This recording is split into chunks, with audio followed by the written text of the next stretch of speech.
E aí pessoal, tudo bem? Hoje o nosso bate-papo é sobre um assunto sério.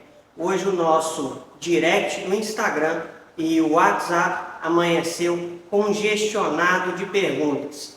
E o responsável por isso é a publicação oficial da Lei 14.757 de 19 de dezembro de 2023. Já no finalzinho do ano, um dia antes do início da suspensão dos prazos, a gente está contando com duas importantes reformas legais para quem trabalha com regularização fundiária e para o dia a dia do produtor rural. A primeira delas é na Lei 11.952 de 2009, a Lei de Regularização Fundiária de Terras Devolutas Federais. Essa lei contou ainda na época do Michel Temer com uma pequena anistia que estava no seu artigo 19.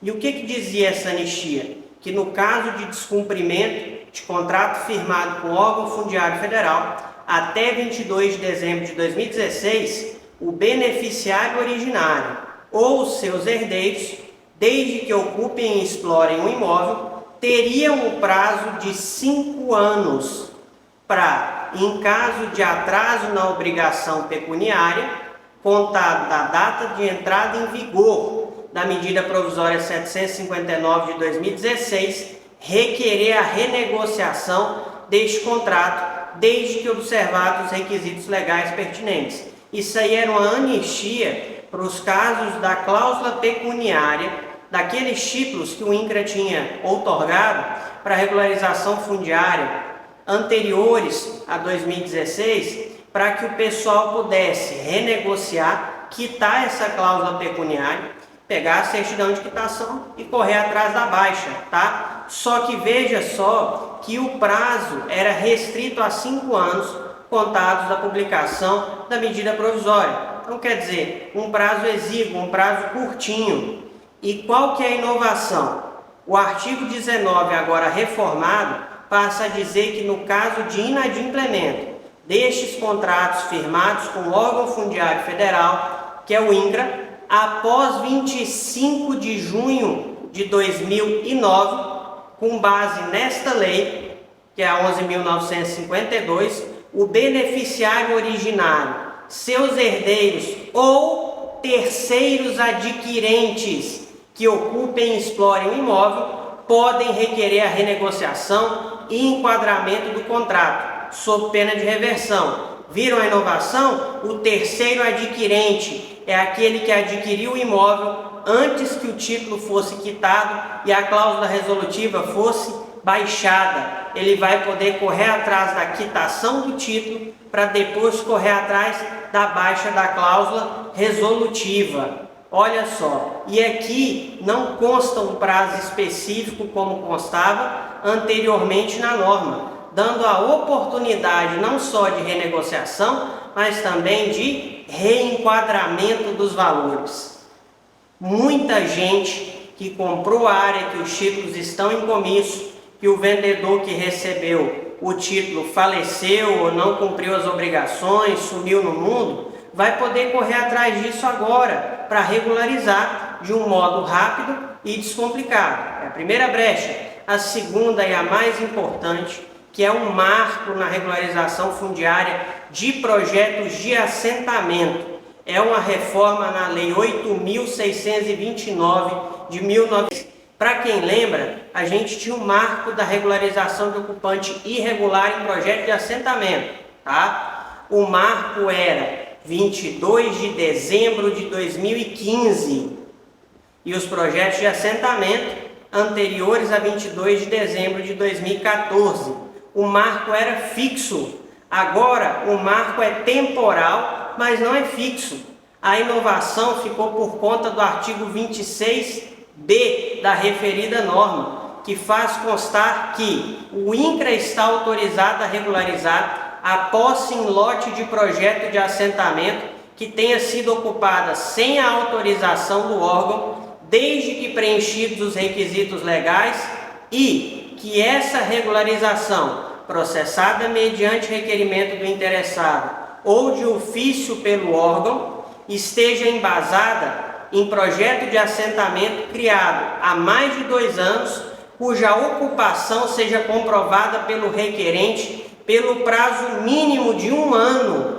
Lembram que lá atrás o prazo era 2015? Agora o prazo passa a ser fixado em 1 ano. Então muita gente que adquiriu parcela em projeto de assentamento que está irregular vai poder se regularizar. Mas atenção, hein? Prestem atenção que você ainda continua obrigado, para poder se regularizar, a conseguir comprovar que você se adequa ao perfil do PNRA, que é o Programa Nacional de Reforma Agrária.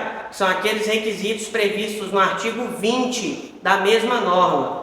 Outra inovação de suma importância é que aqueles parceleiros que receberam o lote, que foram assentados e que abandonaram essa parcela, seja por razão social ou econômica, porque não conseguiu explorar e se manter no imóvel, veja, esta parte, se ainda se enquadrar como beneficiário e se estiver ocupando ou explorando a parcela ou outra parcela pelo prazo mínimo também de 1 ano, vai poder se regularizar, tá? Sendo vedado, prestem bastante atenção nisso, sendo vedado uma terceira obtenção de terras em assentamento de reforma agrária por parte do beneficiário.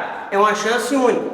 Então você tinha um lote, teve que abandonar ele por uma questão de dificuldade econômica, problema de saúde, e agora você ocupa outro lote, ou esse mesmo, voltou a ocupá-lo. Você tem a chance de regularizar, desde que ainda preencha o perfil da reforma agrária e desde que você ocupe esse imóvel há pelo menos 1 ano. Ah, posso fazer isso uma terceira vez? Se eu entrar nesse imóvel, pegar a CCU, não conseguir ficar nele, largar e quiser ocupar outro. Não, tá? Este benefício não será reconhecido uma terceira vez ao mesmo requerente. Abandonou o primeiro lote, entrou no segundo, regularizou, abandonou o segundo, na terceira não vai, tá? Então a gente está encerrando o ano com essa excelente notícia para todo mundo que trabalha com regularização fundiária, que está pendente de regularizar o seu lote em projeto de assentamento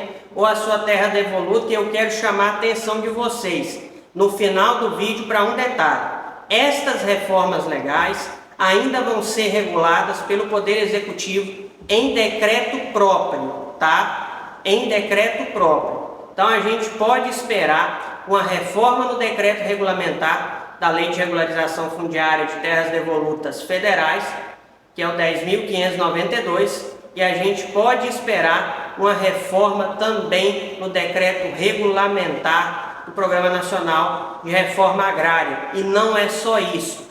Além das reformas nos decretos, serão necessárias reformas a serem promovidas pelo INCRA nas instruções normativas.